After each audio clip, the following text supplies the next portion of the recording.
Showtime. Dynamite Download. Welcome to Dynamite Download, your source for positive coverage of all elite wrestling. This is what pro wrestling should feel like. I told you guys, positive energy. I think that created a little moment in itself. You're saying I have a better record than Kenny Omega and Samoa Joe, and now I'm going to have to wrestle them. Super kick, hot I've never seen someone able to break down like wrestling like he does. We got ourselves a new conductor. I love it. My real story does connect with a lot of people. So that you need to be careful in the locker room. I definitely think that women's wrestling has been elevated. And with the loss of Brody, I feel like we were just kind of a little bit directionless. I was like deep diving into like cults. Raw horse. Raw horse? Oh my God. Amazing. I had to smack him around a few times to fully gain his respect. You said that in front of the voice of a generation? versus Brian Keith match. Awesome. This podcast is quite frankly the drizzling shit, if I'm being quite honest.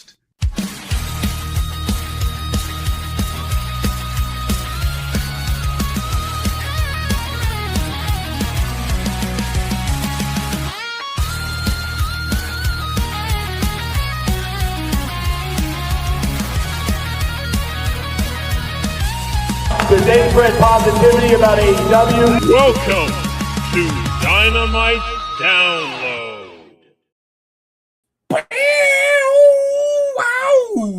What is up? Friday night, baby. Friday night fights and flights. It is time, baby. Cheers. Thank you for adjusting your headsets to accommodate our adjustment on the fly. And we are back. SPD's in his home studio, got his Dynamite Download hat on, ready to roll. And it is gearing to the weekend. We are little less than a week away from Double or Nothing, and we're on fire right now. We're cooking. We're cooking with gas. In fuego too, and the Darby train. I love that you added that to our intro. Our Darby train is continuing to go full force. Of course, we'll talk a little bit about that and how the Darby train is going. But yes, I mean, if you are a sicko or a fan of wrestling, AEW has got everything you want for you to, and it's the 2026 AEW has been almost a reward for all of us that have been here since 2019. It's paying. I want to say it's paying off, but it's like we're finally getting to it where they're finding their rhythm. They're consistently having banger episodes, and it's very compelling. And I love the build up to Double or Nothing. I'm excited for it. There's so many like things going on, irons in the fire. It's like, oh my God, it's so cool to talk about. And we had at least one epic return on Wednesday. We got to talk about. We had all kinds of cool matches and some storylines and a little bit of controversy. Our good the superhero of Texas himself, Ranger Man, was stirring a little bit of necessary grief over at the Busted Open community, and I gotta tell you, there's a lot of Busted Open AEW fans that agree with him.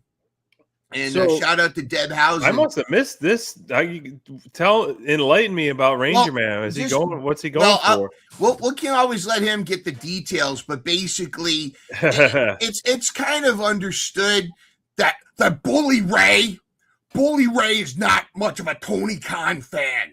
Yeah, that's fact. He's on the WWE payroll, but he's not much of a Tony Khan fan. Anyways, that's the I'm not gonna be able to do much more of that. I like it. But anyways, Bully Ray, I guess they're trashing. They don't like Darby as the thing and whatever, and they don't understand the. We'll talk about the Will Ospreay Moxley dynamic. Oh yeah. But Ranger Man, I guess, called into the show and was giving him a good defense. There was giving him grief. Is there a clip of this that I can rewatch? Maybe I'll have to dig it up. We'll have to get it from Ranger Man. But props to Ranger Man for swooping in and fighting for us sickos out there. But yeah, and that's the thing is, it is everybody can like what they like and not like what they don't like. But I think it's really cool that that there are a lot more of us than they think. Wrestling fans are not cookie cutter WWE fans. There's a lot for everybody, right? And I'm having a great time enjoying AEW. There's a lot of people that enjoy both products. And I'm like, just here's a great example. I think WWE, I know you can't stand this guy, and I don't blame you, but I am a Danhausen fan. I know. WWE is using Danhausen perfectly. They are doing a great job with him. He's exactly where he needs to be. Now, for every Danhausen, there is a Ricochet, a Tony Storm. There's so many Andrade. There's so many success stories of people coming from WWE to AEW and finally finding their groove. And we're going to talk about a lot of them tonight, but AEW's cooking. Dynamite was phenomenal. This was one of those more high energy. Those were much more of those high energy Dynamites that I really enjoyed from start to finish. In fact, arguably the slowest match of the night was the Will Ospreay Ace Austin match, which I didn't expect to be slower. But then again, if you're going to start the show with a party match involving the Young Bucks, Orange Cassidy, Cage and Cope versus FTR, the Dogs, and Ciampa, yeah, you're going to have a fast-paced show. I did, speaking of pacing, I did love the pacing of this match, or excuse me, this show. Yeah. And I was so bummed because Asheville, North Carolina literally, this would have been around 50 minutes from my home, and I was out of town working. And so I was like, damn, it's so close, but yet so far away, like, because I was up in the north and I just missed this show.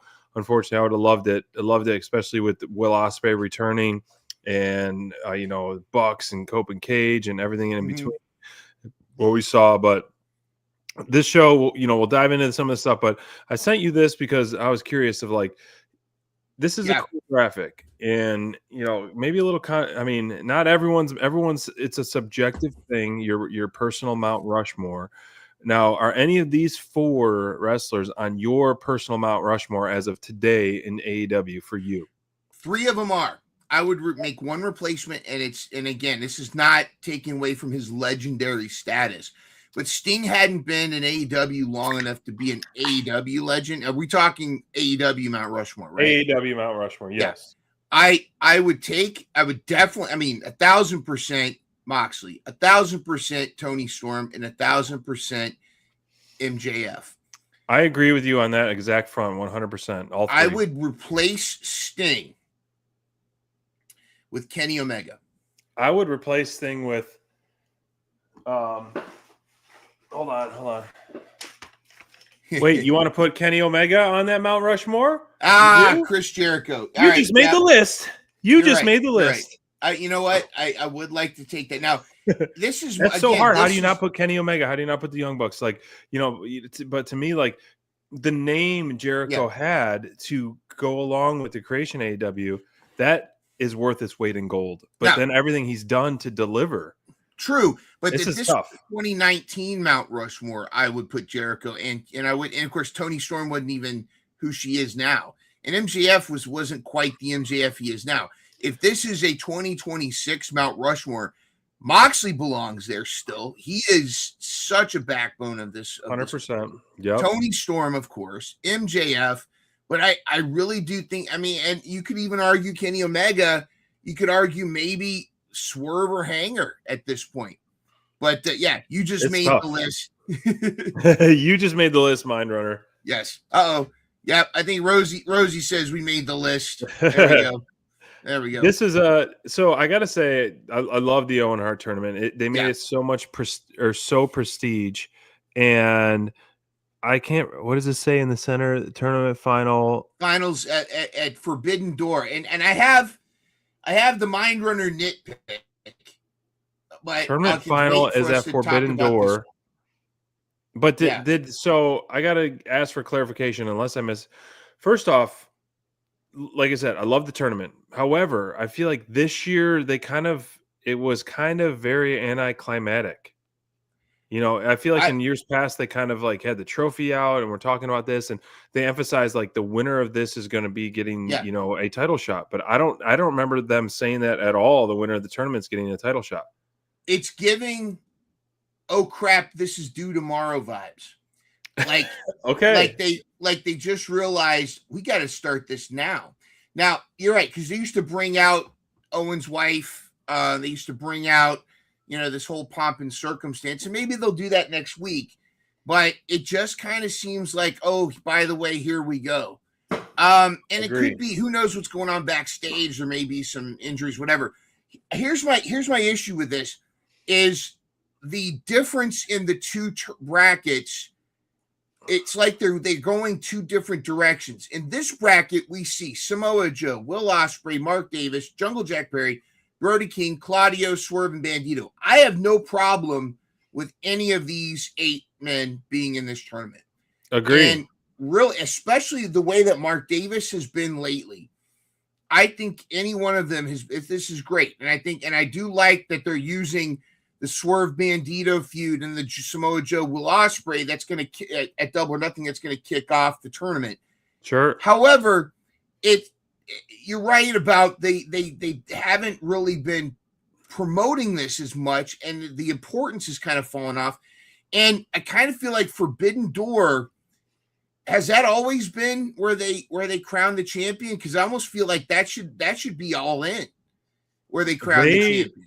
Or something similar. I remember looking back at some of our tweets and stuff. Double or Nothing, I believe, was when they had the finals last year.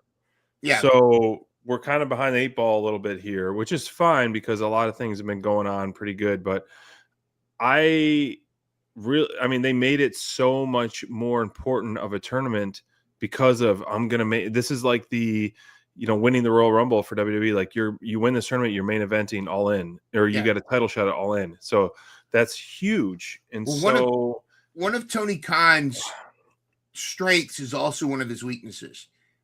He's very creative. He gets these great ideas, but he also can be a little bit self-stubborn with it, from the standpoint of, if he makes up his mind of who's going to win the Owen Hart, he's going to make the tournament around that person. So if he was waiting for Will Ospreay to be cleared before starting the tournament, just so that Will Ospreay could win, then that makes sense of why they've delayed it so much. But I think it also takes away from Forbidden Door. It's a gimmick pay-per-view, and it's bringing everybody in. So here's my issue. This is my nitpick. Again, this is like complaining about the green beans on the steak dinner. You have a steak dinner, it's delicious. You look at this, you've got all AEW talent, right? All known AEW talent. I don't think you and I, very few people will disagree that the talent on here deserve to be in the tournament. You look at the women's bracket. Now, Persephone Brandt, she's new. She's got a dual contract, so she is half AEW, but she's only been in AEW on TV for a cup of coffee. You got Willow. You got Windsor. You got Sky Blue. You got Athena, who we know, but she's been locked away in ROH purgatory for all this time. And again, not to bash Ring of Honor, and in fact, their Super Card of Honor is killing it tonight, by the way. I've been keeping track of it on the side. Of course, you got Mina Shirakawa, but Hazuki and Sarei, if you even know, you have to really follow New Japan for them. And I'm not even sure Sky Blue deserves to be in the tournament if she's been kind of jobbing out. I'd rather see Tekla in the tournament. I'd like to see Tekla, Athena. I'd like to see Statlander. I mean, granted, where's Queen Aminata? Where there is some serious talent. Sheeta could be in this one with that whole thing going on with her. There's so much, and there's no Jamie Hayter. I feel like this, they're either going one way or the other. If this was designed to be a Forbidden Door style tournament where they're bringing in talent from outside the company, then this makes a little more sense. But it's not this.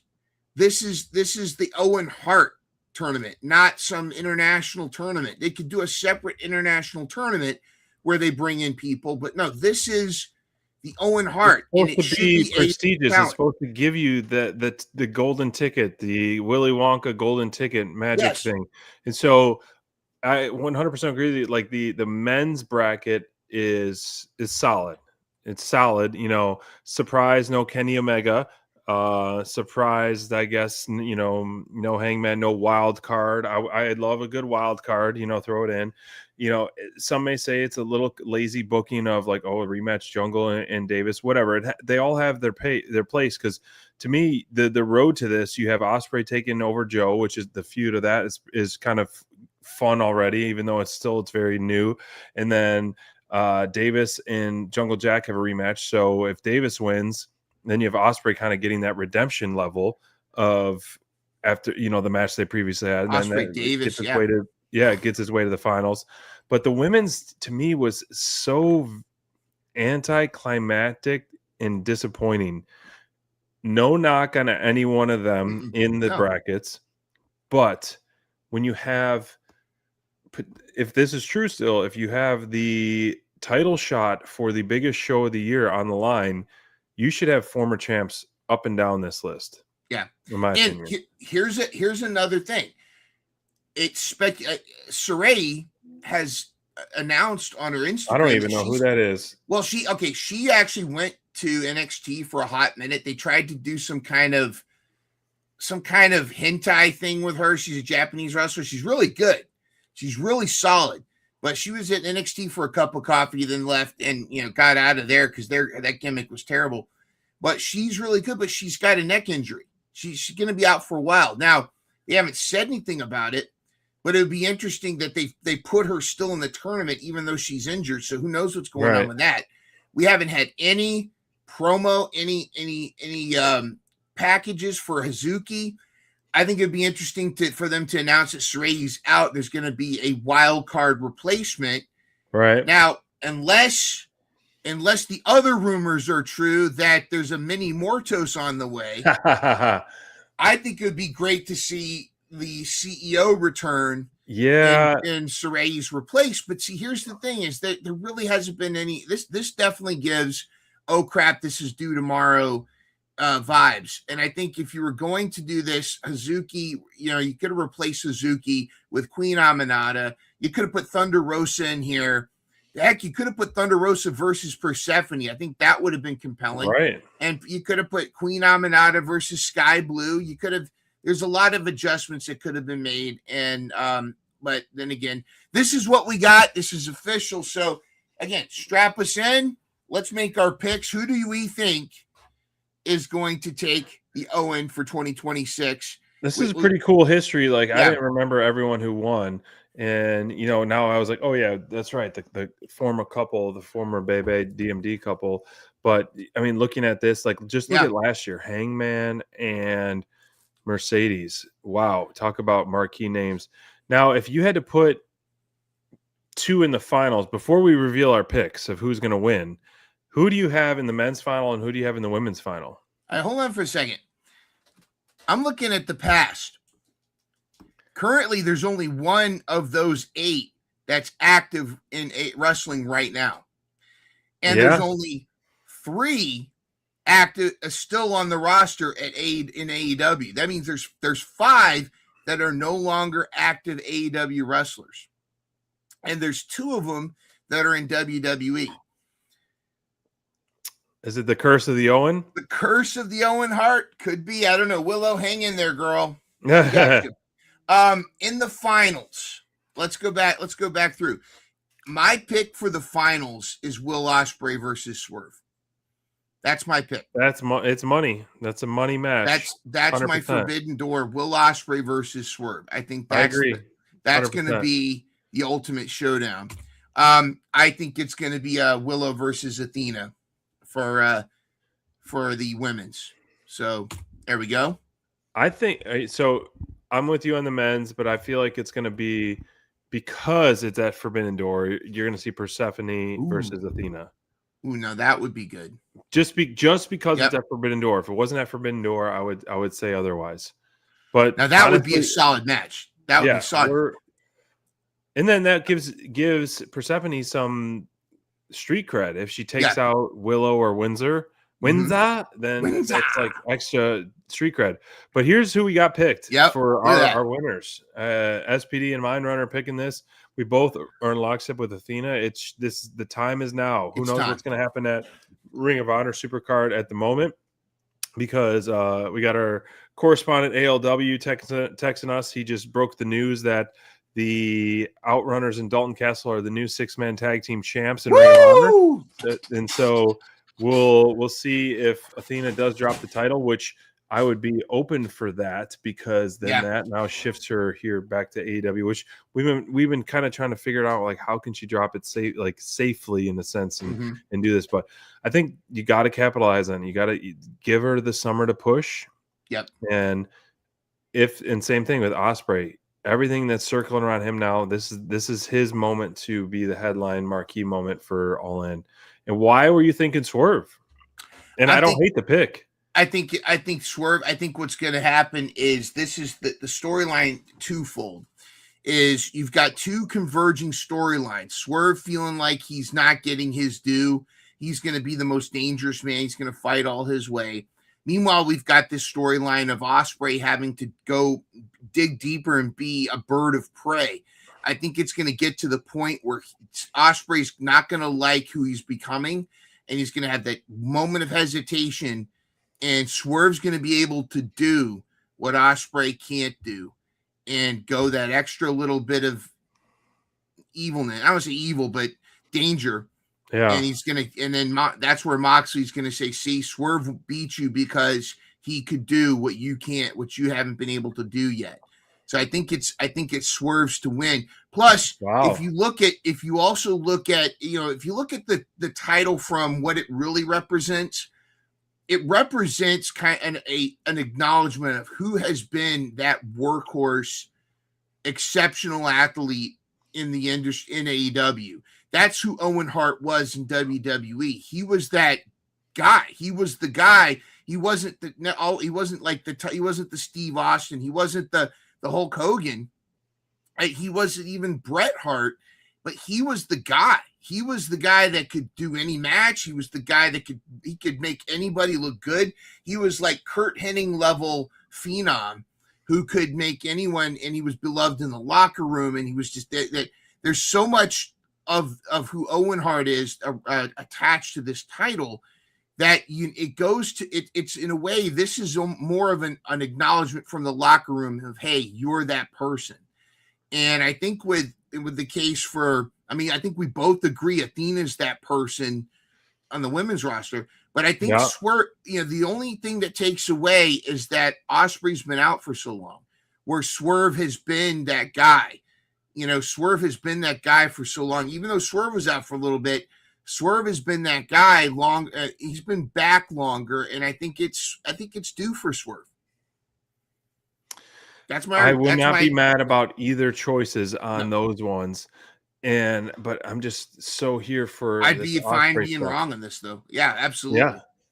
Then it's like all this has to have the ultimate payoff, in my opinion. This is a cool shot. This is a very cool segment. The stuff that they're doing with the Death Riders, and then when they came out to kind of just hover behind Ospreay after his match, I was like, oh dang, that's such great booking that they have. But the Death Rider Dojo and the stuff that they're doing, that looks very challenging that Ospreay's doing on that. Yeah. And so I love the direction they're going with this. I mentioned before, I had no idea, this was never on my bingo card of this is what was going to happen with this feud. And it's becoming one of the most must-see parts of AEW and the most intriguing stuff, especially now that we're seeing Ospreay back in the ring, especially now that we're seeing the Death Riders coming to back him. And so, we saw Ospreay back, as they kept saying, cleared from his Davis match injury, and him versus Ace Austin. Ace has been really putting on some great matches week in and week out, that he's getting the time, and he's really shining with every one of his opponents. And I think Ospreay was such a great dance partner with him, and both guys got a lot to shine. But I felt like, honestly, Ace got way more offense than he should have in the sense of trying to build Ospreay back up. And I felt like Ospreay, I liked the way he ended the match, where it wasn't his typical, his typical get my stuff in. and he pulled the armbar and pulled, more of a Death Rider stuff. And then the announce team did a great job kind of like leaning into that, like portraying like, ooh, this is kind of like a Death Rider move. Yes. Yeah. The ending was great. The ending was phenomenal. And the ending was exactly like he chose, instead of going with the hidden blade, he saw the weakness and went for it and did the armbar thing. I respectfully disagree with you that, and I also, again, Brian Alvarez said the same thing, that this shouldn't have been a 50-50 match. It should have shown Ospreay a little more dominant if the plan is for Ospreay to be the man at All In. I disagree, because I think what the long-term storyline is he still is holding back. Moxley hasn't completely given him the time. He hasn't gone through the complete Moxley train. He's learning. True. But he's still got his old habits. And so there's still, and again, don't want to take away from Ace Austin, but Will Ospreay is not that. And I love Moxley's such a freaking wrestling genius. I love that Moxley's using the term bird of prey, because I love that new term for Will Ospreay, the bird of prey. He's not a bird of prey yet. He's still Will Ospreay of old, and he's holding back. What's going to happen is Moxley's going to push him to the point where he's going to go root. He's got to be dangerous to win. And that's why I think it's going to happen at the Owen Hart. He's not going to be able to do what Swerve can do, and then that's when Moxley's going to say, you need to be a bird of prey, whatever.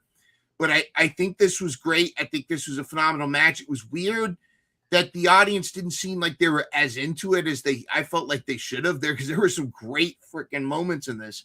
And Ace Austin was such a great guy to go against. But the subtlety here where he was able to, where he did the handshake at the end, and so there was that respect. And there is that still, you can still see the holding back, because if you notice when Samoa Joe came out, and of course Bowens and Shibata came down and the Death Riders had him, Ospreay was mouthing, I'm not a Death Rider.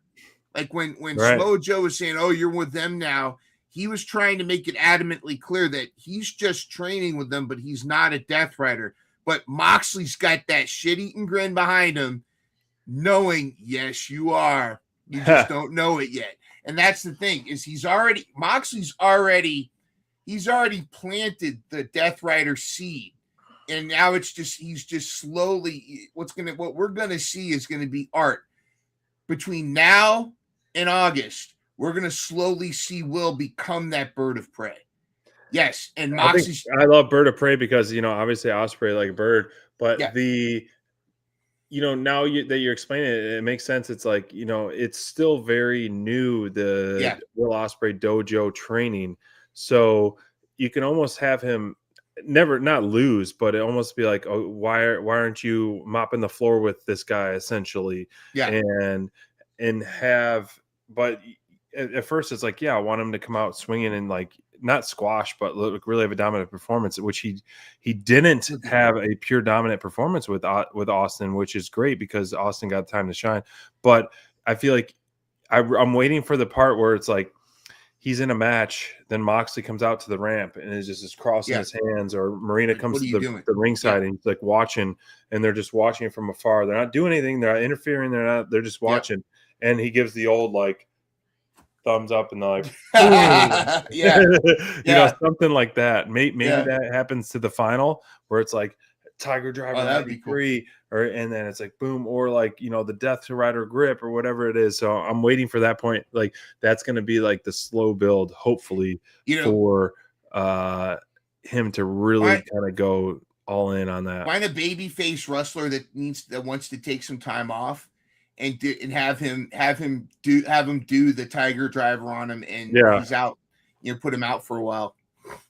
Yeah. Speaking of, he's going to have one hell. This has got to be. Both these matches are final worthy matches, and this is first round match. It's crazy because you look at the first round of the men's, and then you look at the first round of the women's. They're not apples to apples.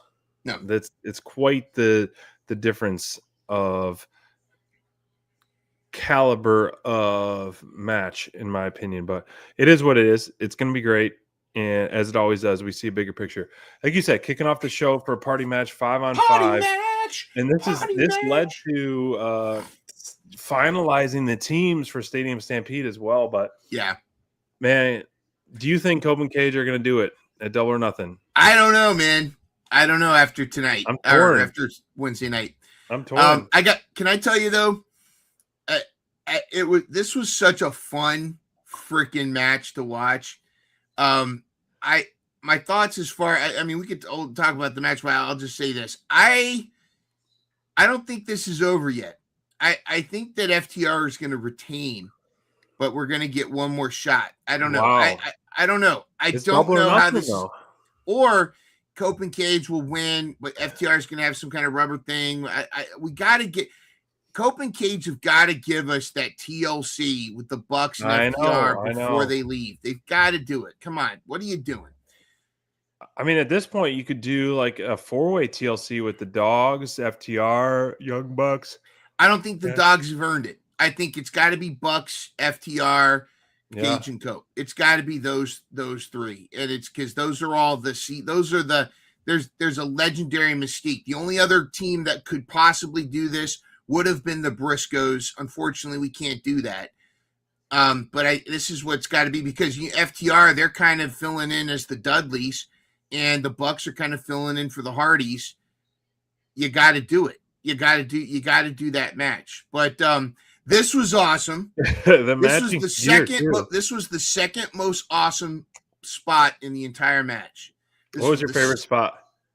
When Christian was in the same position, but instead he chose to low blow the guy. The guy Dax right in incredible, dude. The grumpy face, the frowny. I love it. Please give us a Cope and Cage title run. It's coming. It's got to happen. And then it's going to be, the Bucks are going to be tied up with the Dogs for maybe a couple more matches, and then they're going to be like, all right, we're the number one contenders now. And then the Cope and Cage will come out to cut a promo. Then the Young Bucks music hits. Then they go face to face. And they're going to be like, they're going to go like this and like point at the all in sign. And then FTR's music's going to hit after this. And like, no. Yep. We were stole. We this we did not, whatever. No. Then it's going to be like, oh my gosh. It is like, there's only one way to settle this. TLC. Yep. That's it, man. That's the money, man.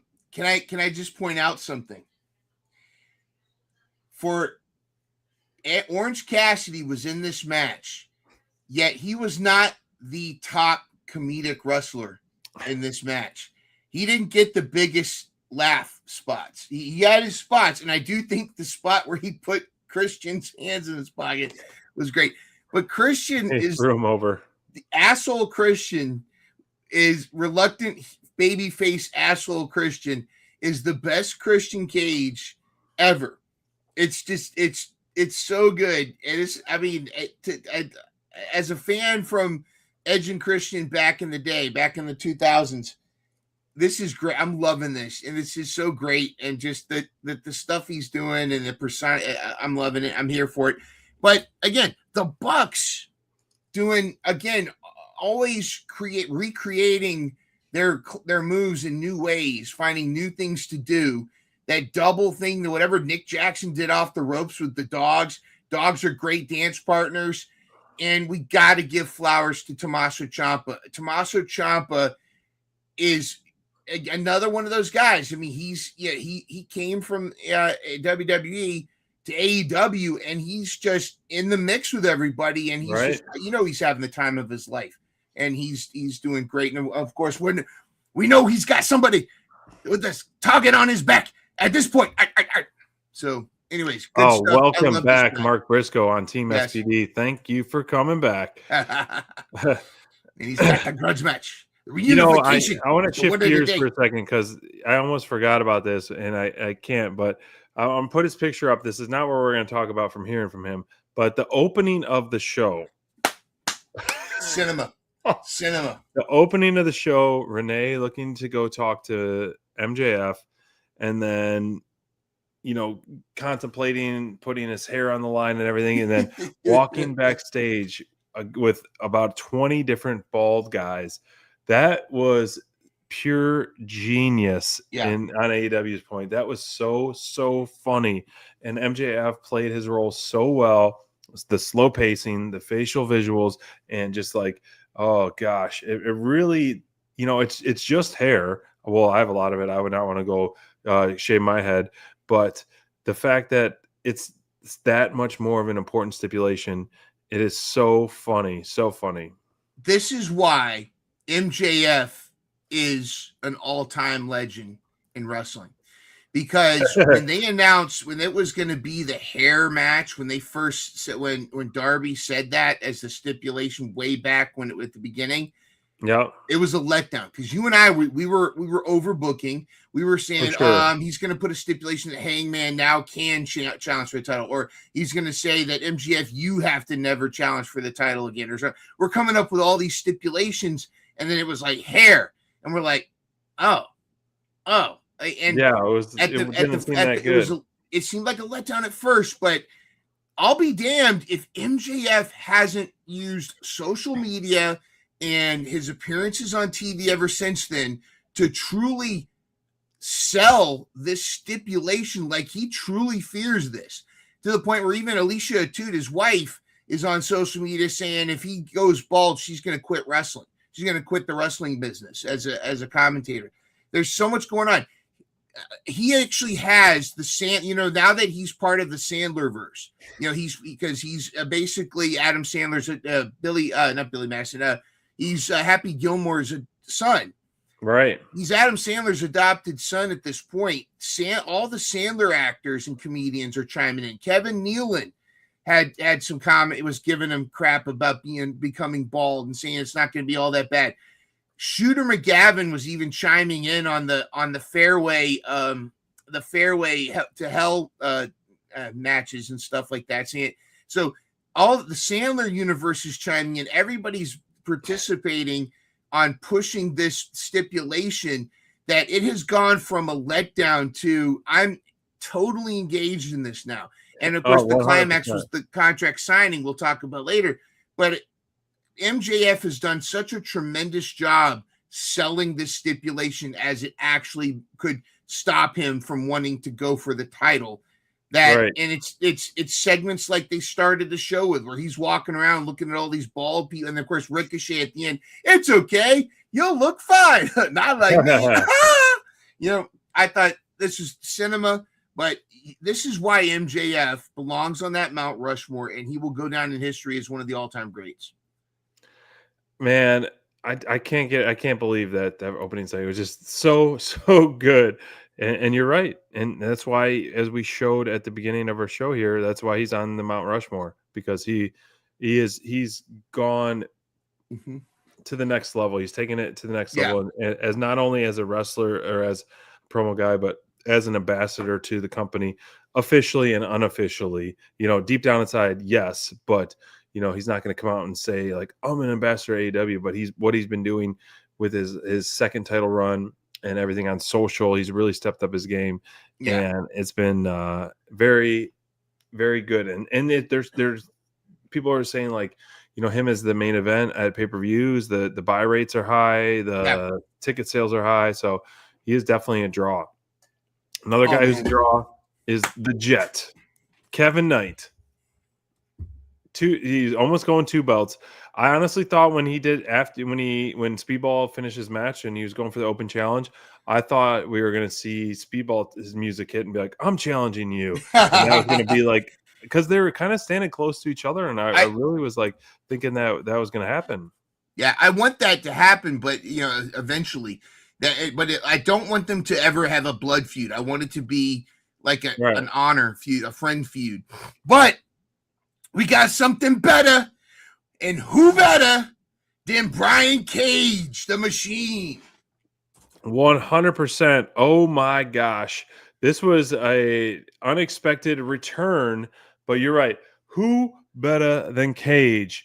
And Renee said it correct, man. Like, how could you be even more jacked? But this was an amazing surprise, because we know he's been cleared for a little bit, but the Machine, Brian Cage, is back better than ever, and he looked incredible, not only with his ring work, but obviously, in shape. And this just another level to the Don Callis family. Are we going to get the Murder Machines back in line? Are we going to get something else that we kind of are fantasy booking on that going forward?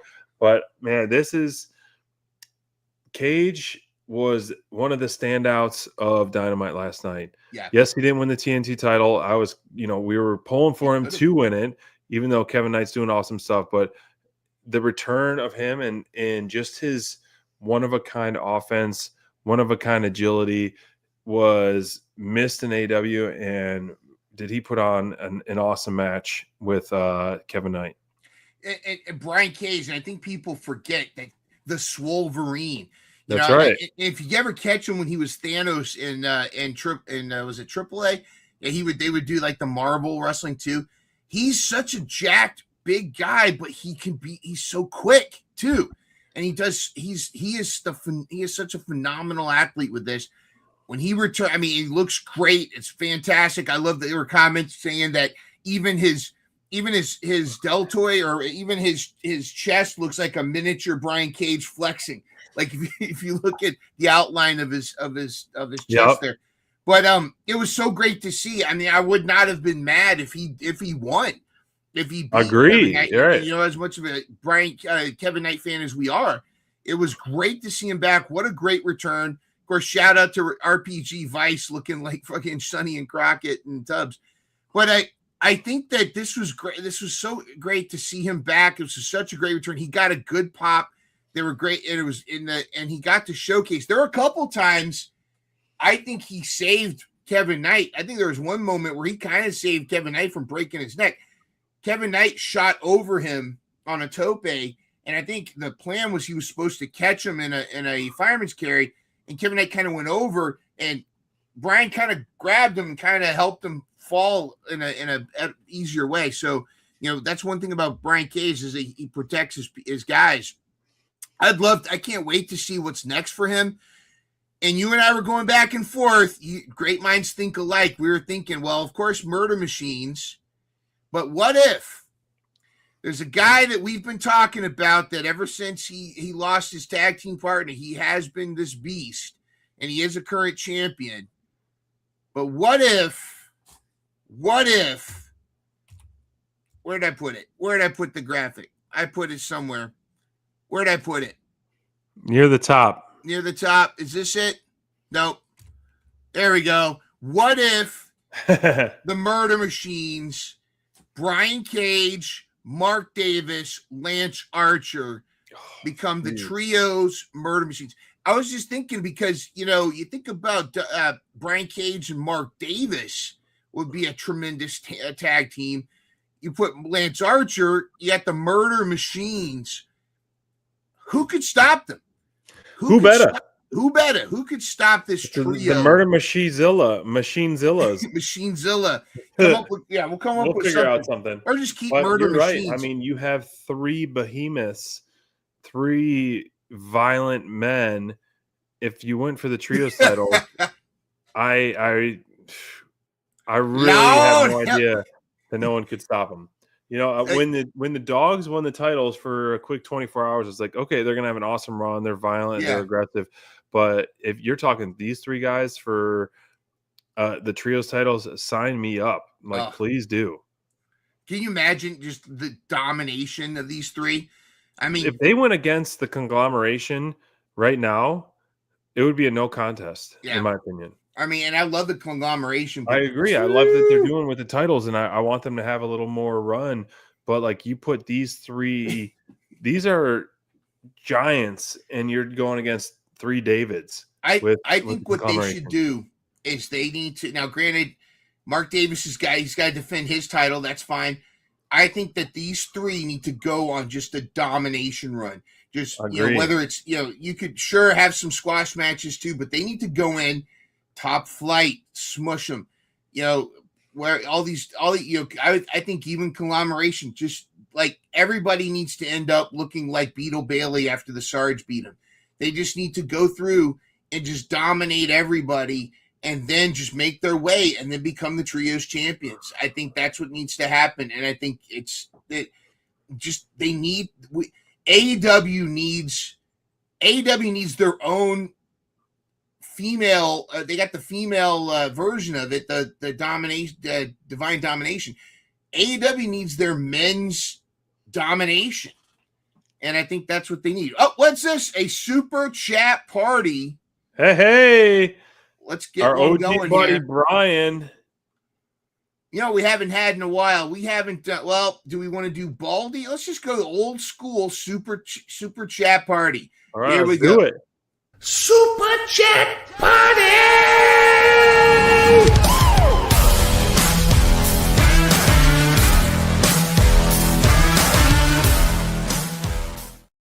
Woo!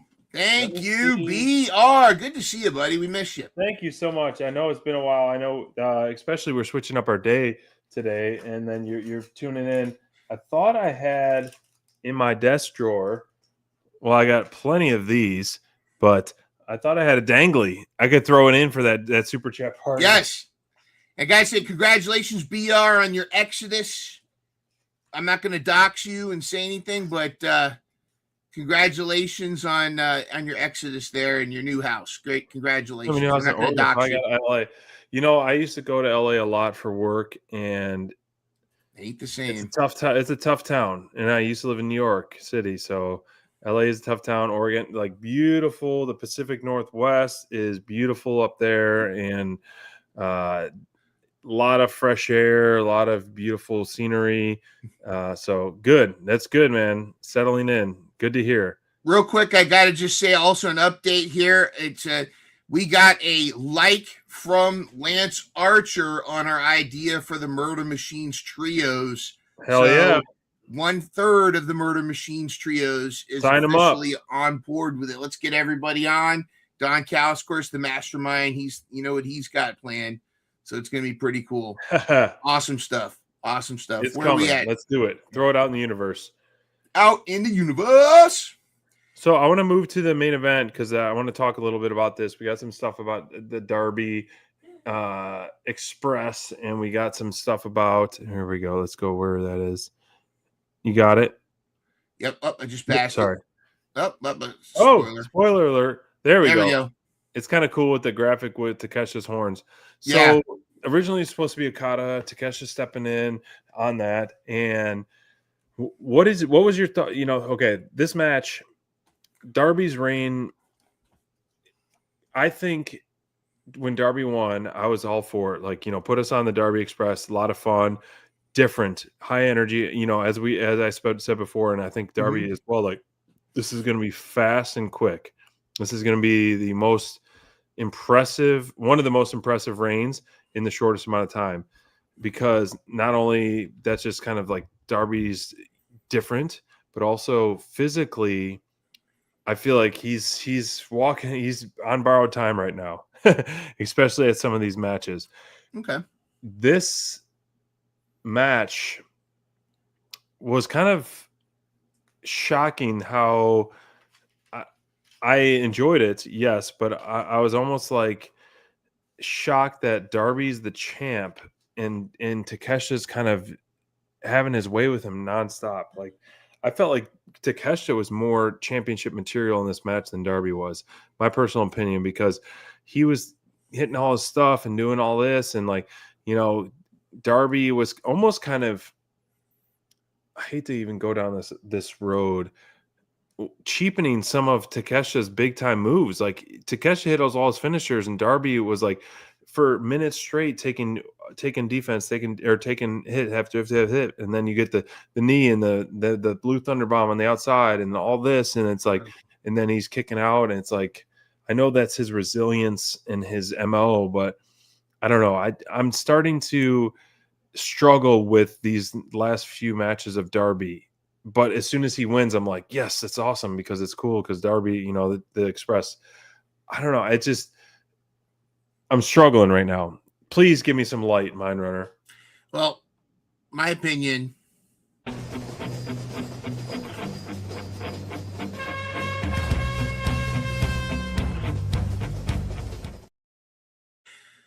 Of course, chugga.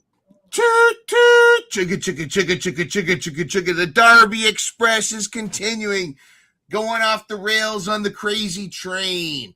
I'm a babyface at heart, so it's great seeing a babyface and everyone have a great time and him do all this. But like, you see what kind of scares me and affects my opinion the most is like that dead stare where it's like when he's like takes these things and he kicks out and the camera zooms in, and it's like this like lifeless eyes, and then I'm like, that's not the world champ to me. Like the world champ should not be like salivating and bleeding at the mouth every single match. Like I know he's giving blood, sweat, and tears. Moxley was like that though. I mean, granted, I don't know. Granted, I'm hard on Darby. For some reason, that is apples and oranges. But Moxley was bleeding and crapping all the time, but he still. But he wasn't looking like he was like the lights on, nobody's home. No, that's true, and that's the important point. And this is one of the challenges by making Darby champion is his shtick up to this point has been the crash test dummy. He's been like somehow finding a way to win. And we've argued this is that he needs to become a more dominant champ. If he's going to be champ, he needs to be a more dominant champion and not squeaking by with some crazy surprise, this and that. Now, he hit Takeshita with multiple coffin drops, multiple this and that. I thought it was great that he went for another coffin drop and Takeshita put his knees up.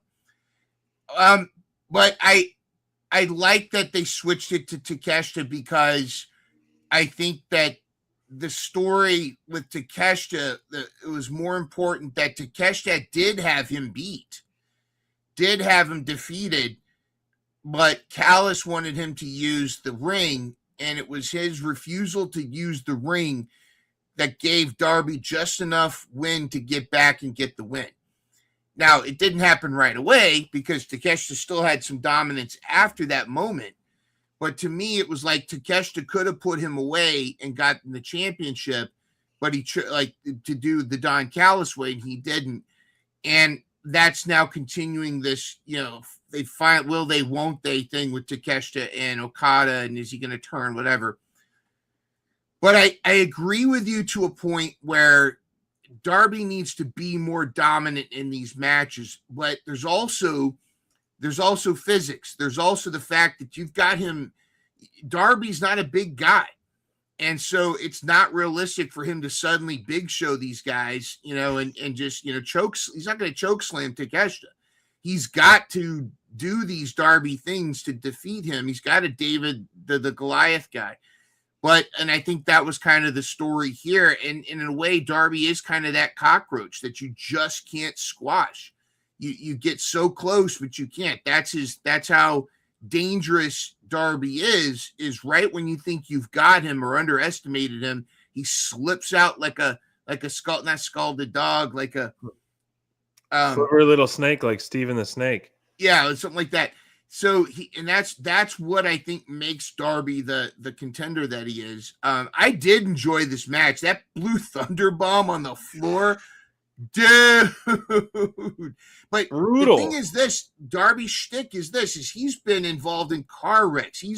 He's had more done to him. He's done more to himself than anybody else has done to him. So it's kind of like, yeah, he is going to get up from that because he's gotten up from other things. So I don't know. And he kicked out of so many of like the finishers and finishing moves. Like I'm fine for the false finishes a few times, but it almost is like Takeshita has beat so many people with less, and and there was a slow count that Don Callis called out, rightfully so, and it was good. It was good storyline for him to do that, but it was kind of like are you gonna kick out Darby? My hand's coming down. Are you?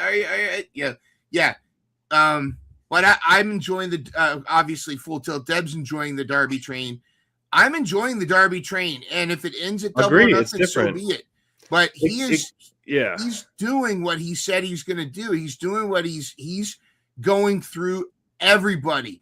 And again, it announced on Supercard of Honor tonight that tomorrow night on Collision, Darby Allin is defending his title against another pillar, Sammy Guevara. Wait, that's confirmed? Confirmed for Collision tomorrow night.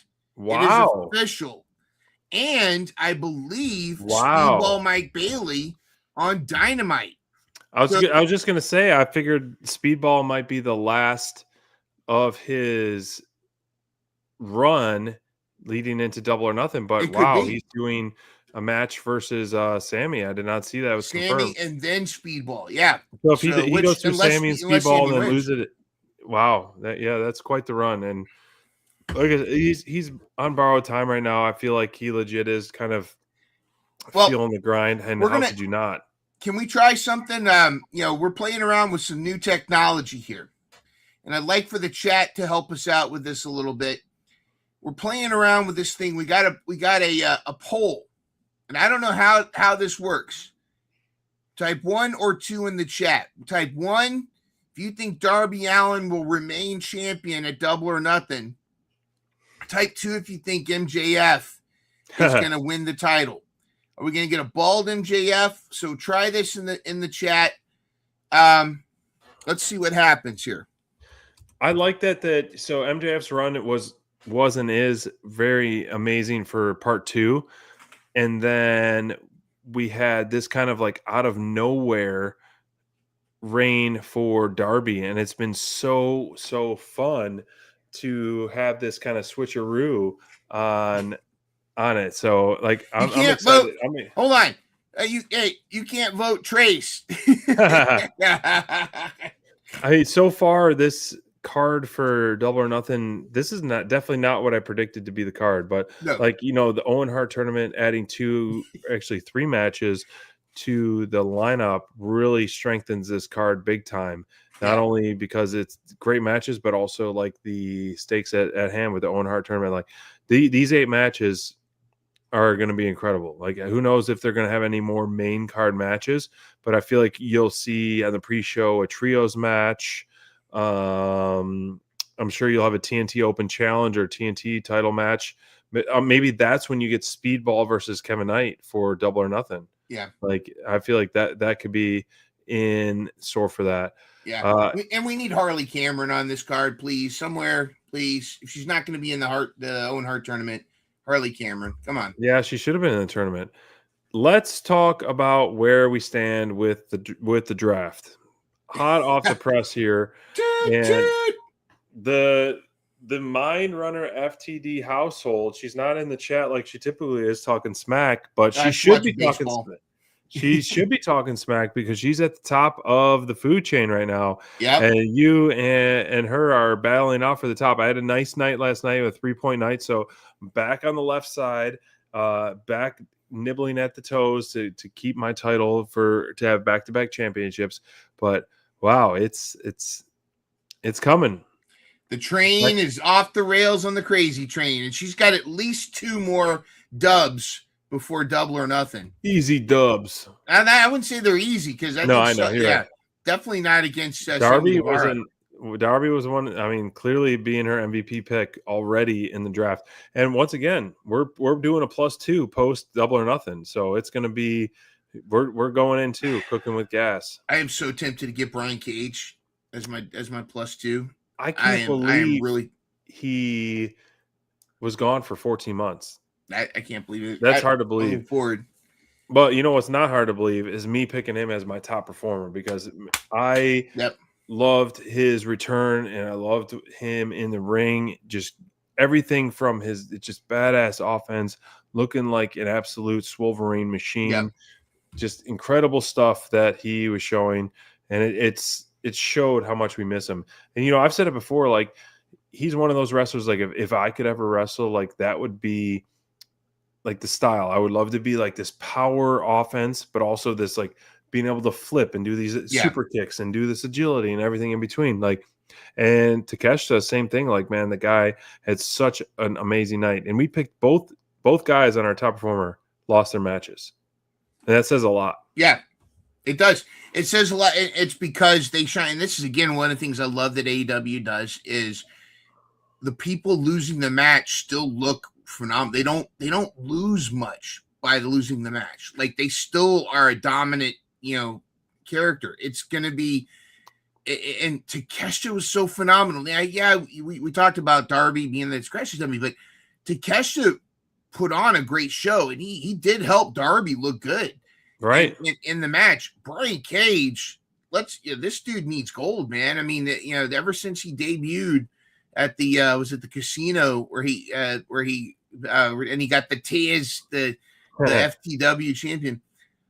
Brian Cage, I'd love to see him back. We talked about the trios. I think that's fantastic, great pick. But these two guys right here are two of the best in the business, and I hope they I hope they both get pushed to the moon because they deserve it, both of them. And I'm excited to see what's next. You're 100% right, man. This is two, and you didn't pick back to back top performers for Kevin Knight, which he almost did. Almost did, but no, Brian Cage was fantastic. And I think it's interesting. Both of our picks are Don Callis family members. Of course, here's the thing. Half the roster's Don Callis family. That's true. You're right. You're absolutely right on that. Well, that's it, man. We'll wrap things up here at Dynamite Download. I know there's still a lot to talk about, but we're going to right off this sunset. We can catch the end of Ring of Honor. I think the Bandito is still going on in the match with Vanilla Baby. And, of course, we got an awesome Collision tomorrow. I was going through socials. I have not seen official cards or a lot of official matches announced yet, so it'll be fun to kind of be surprised. I'm sure TK is kind of focusing on Ring of Honor right now, and then I'll announce the matches throughout the evening and tomorrow. But thank you all for tuning in. It was a lot of fun, and enjoy the rest of your weekend. We'll see you next week. Cheers, everybody. Cheers.